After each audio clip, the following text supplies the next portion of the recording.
Grandma sets down the carving knife and the last slice of Christmas roast. My brother clears his throat, rehearsed. We're at the oak table I grew up polishing in the house everyone still calls ours. Then Dylan says it. Lila, we need to talk about your living situation. I keep cutting my ham into neat squares, my holiday tick, and ask what about it. He explains that our parents are aging, that the upstairs nursery will suit his future baby, that I've stayed rent-free too long. Mom nods. Dad adds something about efficiency. I hear the verdict. New Year's is 1 week away. They don't know I paid the taxes. They don't know I covered the hospital bills. They don't know I stopped the foreclosure. They don't know the deed is in my name. I set down my fork, inhale, and decide the pretending ends tonight. I dial a number that violates dinner etiquette. County Protective Services. A calm voice answers. This is Lila Marshall. I need a team at the Pinecrest property in Salem, Oregon. Mom whispers. Who are you calling? I raise one finger. Trespass removal, I say, and the room stills. Dylan laughs brittle. I slide a folder from my purse. Recorded deed. Wire confirmations.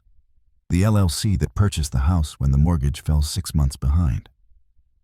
Dad blanches. That can't be right. It is, I say. I paid $847,000 to keep this roof over our heads, and you were about to evict me from my own home. Tonight, blue strobes wash across the snow as a gray SUV rolls to the curb.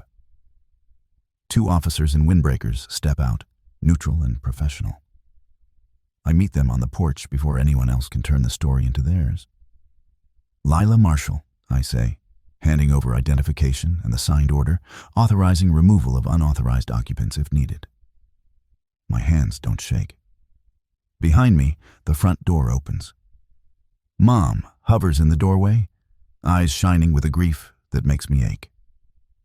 Anyway, Dylan barrels past her.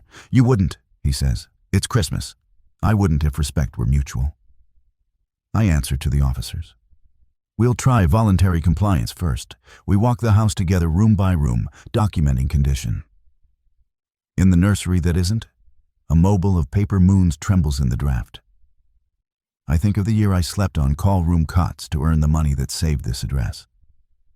I think of the emails unreturned, the promises that dissolved whenever I asked for help with bills. Back in the foyer, I state terms evenly. You can stay as tenants under a written lease starting January 1st.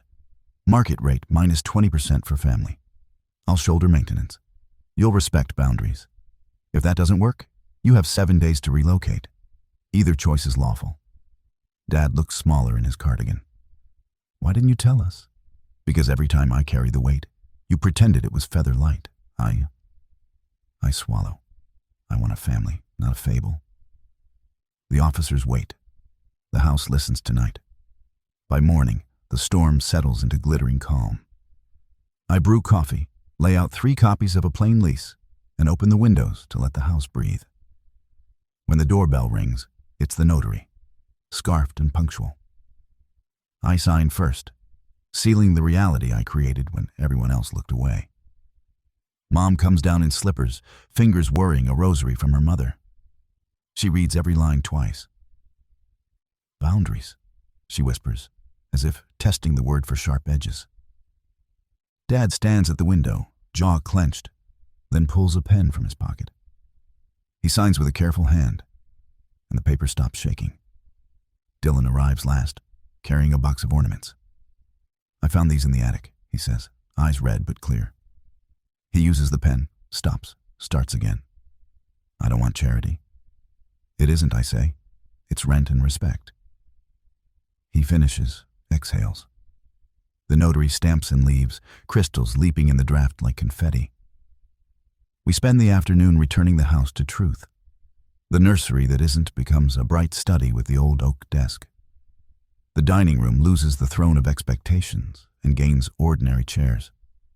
I label a folder repairs and another holidays and show everyone the shared calendar taped on the pantry door.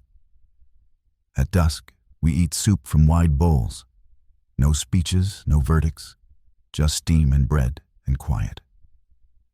Later, I stand on the porch and flip the porch light on. One home finally paid for, finally shared. Tonight, I keep the keys,